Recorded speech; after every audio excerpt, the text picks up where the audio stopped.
Hey, government students, today we're going to talk about the executive branch. Okay, so let's jump right into it. All right, so the executive branch, we find in Article 2 of the Constitution, is made up of the office of the president and the vice president.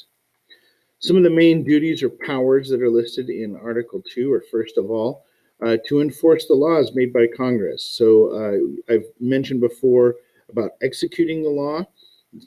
We've used that phrase before. Executing and enforcing it means the same thing. So to execute the law, to enforce the law, it means the same thing. So to execute the law means to enforce the law. That's their number one job. So it kind of makes the president like the chief law enforcement officer for the country. So what they do, how they act, how they react to laws, their attitude towards certain laws, helps to influence law enforcement all across the country, from every level, from the federal law enforcement all the way down to state, county, and city law enforcement. Another one of their main powers is to veto bills. So not just to pass the bills, but to veto them. So basically to say, no, this is not going to become a law. They command the military. They also meet with foreign leaders. So I'm going to go back to command the military here real quick. Okay. So one of the important things about commanding the military, the president is not a member of the military. They are a civilian. So when the framers of the Constitution wrote out the Constitution, they created the presidential position as a position that would be the top civilian in charge of the military. So you'd have the military opinion, so the opinion of all of the leaders in the military, who have the experience to deal with the situations. They've been in the battles before, things like that. But then you also have this other side, which is the opinion of the civilians, the civilian leader. Now, the president may have been in the military, and a good number of our presidents have been. They are veterans or have been veterans. And that's important too. But they're still taking the point of view as someone who is outside the situation, who is no longer in the military and is a civilian. Okay. The meeting with foreign leaders. So the president is also kind of like our chief emissary. They're our chief representative. They are the figurehead of the United States. It's another reason why who the president is so important. You have to think about, do you really want this individual to represent the United States? And how are other leaders going to perceive this individual? Are they going to perceive them as strong and intelligent? Or are they going to perceive them as moronic, stupid, false, whatever? Okay, that has a big to do with how other countries, look at us and treat us. Another one of their major duties is to appoint other federal government positions. We've talked a lot about this before. Judges, ambassadors, leaders of cabinet positions, things like that. Okay. So some powers that are not specifically written down in the Constitution, but are inherent. These are powers that just come along with the job of the president. Any head of state, any leader of a nation, a country, a state would have these powers. So if you look at our Article 2, Section 1, it says the executive powers shall be vested in the President of the United States of America. Okay, so what exactly are these powers? It kind of depends with the president, and what they decide to use in their powers. Okay, so Congress and or the courts can limit or restrict the powers used by the president. Usually, the inherent powers are used to address the immediate needs of the nation. So these are things like, and I think I have it on here. No, I don't. Okay. So yeah, we'll get right into this. So an example of presidential power: President Jefferson, Thomas Jefferson, when he was president, purchased the Louisiana Territory from the French. You had Truman in 1952 seized control of steel factories to end a strike. Franklin Delano Roosevelt created dozens of new government agencies. None of those are things that are written in the Constitution that are things that a president can do. They're not powers of the president, but they're things that are kind of inherent and that help the president and Congress get the job done that they need to do. Okay. So executive privilege. This is a concept in which the president claims a right to withhold certain information from Congress or the courts or the public in general about communications between the president and his or her advisors, and even really with leaders of other countries. At least our current president has used executive privilege to try to block information about conversations that he has had with foreign leaders. Usually somebody from the White House has leaked that information later on and it gets out, but it's still, he's still using executive privilege to withhold some of that information. Now, the Supreme Court has placed some limitations on the right of executive privilege. If it goes towards, criminal activity, then the president can be subpoenaed to give that information up. And then they have to comply with it. And it can be done through the courts.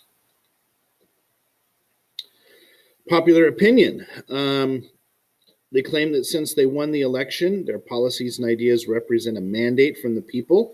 Okay, basically, it's kind of like a blank check that presidents will use sometimes. Basically saying, well, I won the election, so I can do whatever I want, because if people didn't want me to be president and do what I wanted to do, they wouldn't have elected me. Okay, so that's kind of what that has to do. So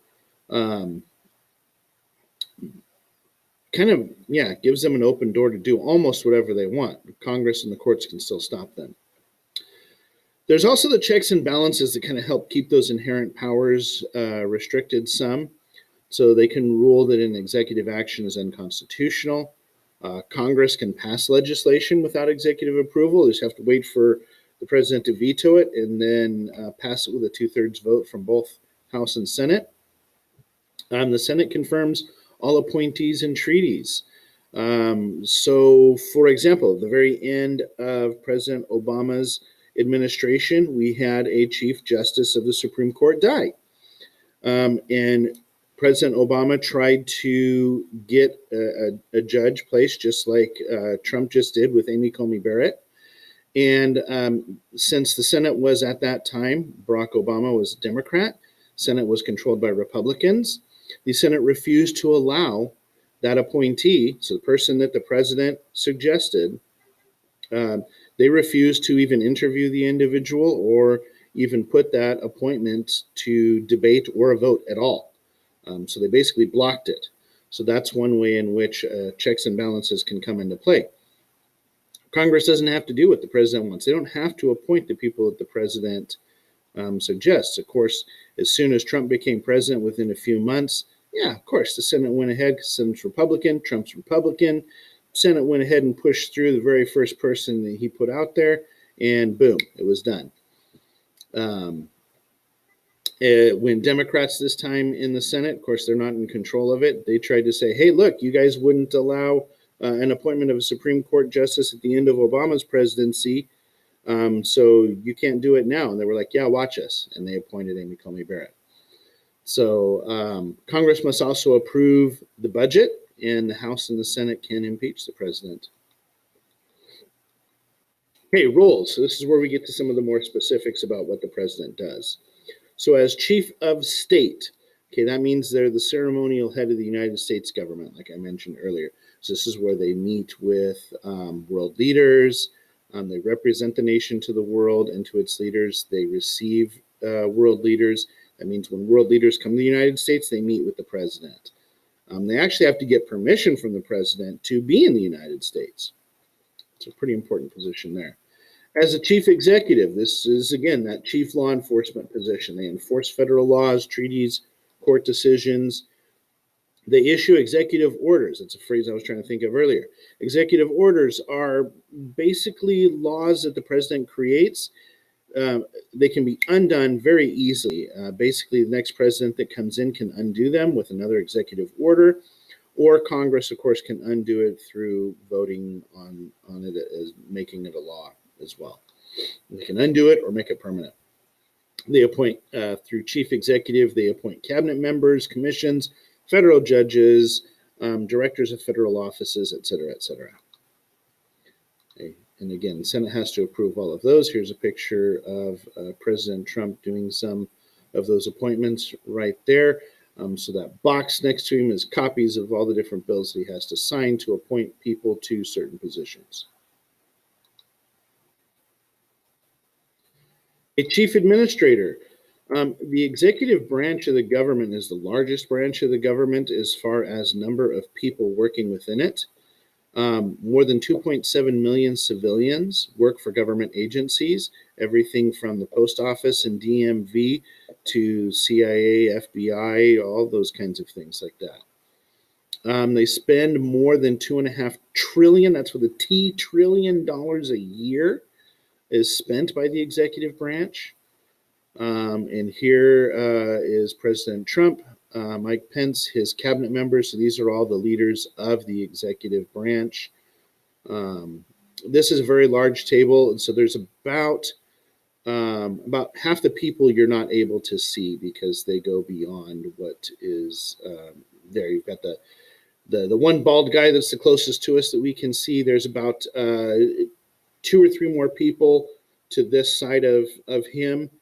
And then also the guy with the glasses on that we can see over here on the left-hand side, that's Mnuchin. There's a couple more people to this side of him, 2 or 3 more people to this side of him as well.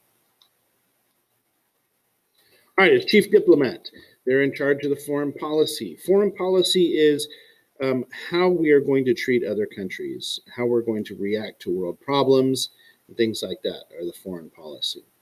They appoint ambassadors. They sign executive agreements. Executive agreement is kind of like a treaty light.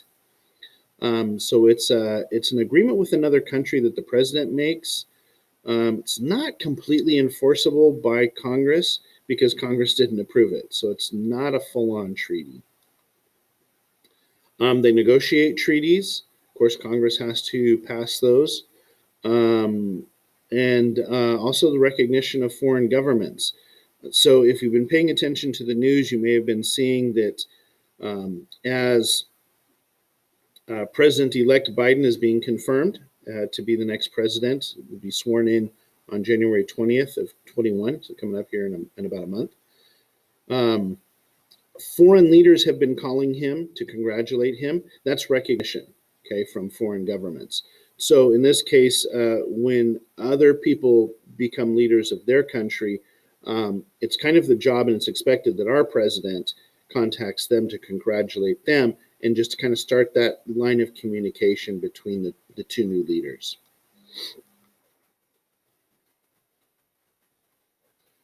All right, so commander-in-chief. So again, the civilian authority over the military commands the military into battle. So they can actually do that without congressional approval, but after 90 days, they have to receive approval from Congress to continue that. Congress makes the declarations of war, but even though we've been involved in wars since World War II, the last time Congress formally declared war was World War II. So here's the president, President Trump, greeting with military soldiers here. A chief legislator, so that means they're the chief person who helps with making bills or laws, okay? So they approve the bills from Congress. They can sign them or veto them. They outline legislative proposals, which is basically the federal budget.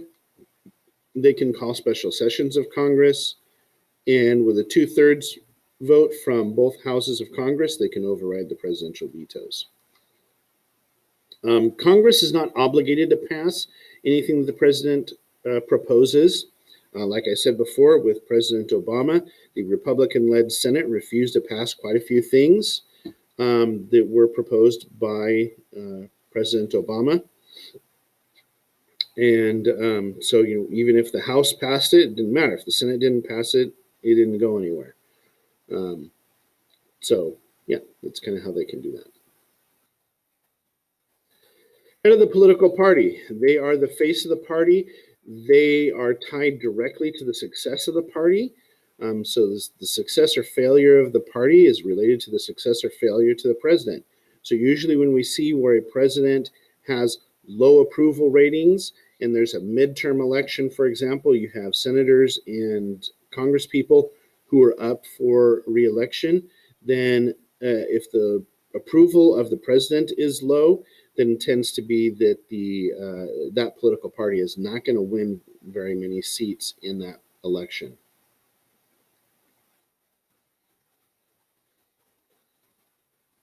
And that's it. Okay, so that's it in a nutshell. Thanks a lot, and we'll see you later.